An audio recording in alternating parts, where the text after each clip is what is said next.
Pagkatapos aminin ni na Catherine Bernardo at Daniel Padilla na hiwalay na sila, hinamon naman ang dalawa pang celebrity couples na magsalita na rin tungkol sa tunay na estado ng kanilang relasyon.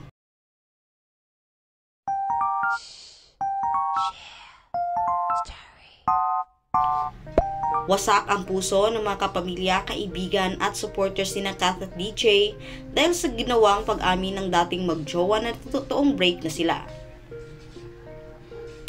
Naging national issue pa nga ito dahil kahit ang mga politiko at ilang kilalang personalidad ay nag-react din sa breakup ni na Catherine at Daniel matapos ang 11 years nilang relasyon.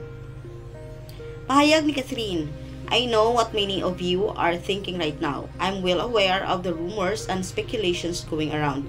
And as hard as it is to put everything into words, I want you to hear it straight from me. It's true that Dij and I have decided to part ways. What Dij and I had was real.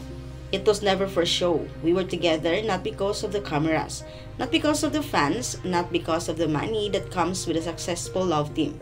We were genuinely in love. We grow up together, dream together, and so many of those dreams become a reality. Still together." Mensahe pa ng box office queen. "That's almost half of my life that I would never regret and would never trade for anything in the world. These are 11 years that brought me joy, adventure, and the feeling of being home," ani Catherine. Bahagi naman ang pahayag ni Daniel, "Ang mga alaala natin ay lagi kong baon sa aking puso at magiging liwanag sa mga madidilim kong araw.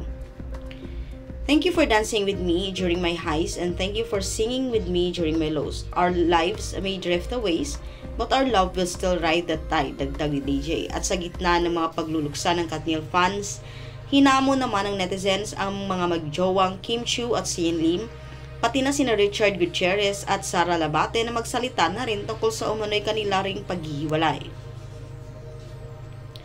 Kalat na rin kasi ngayon ang chika na matagal ng break ang Kim C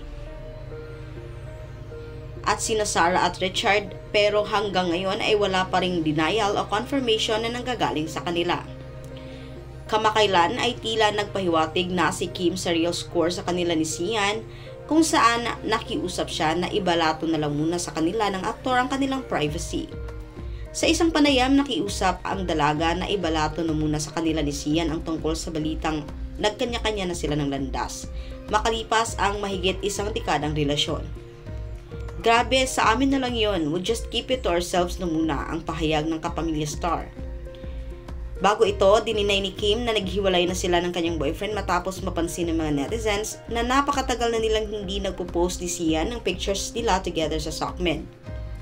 Sabi naman ni Sian sa isang Instagram post, "Plenty of her say happening right now and I would like to ask everyone to be mindful of what you choose to believe in deceiving headlines and other information used to just pretend to know the whole story for personal gain and traction.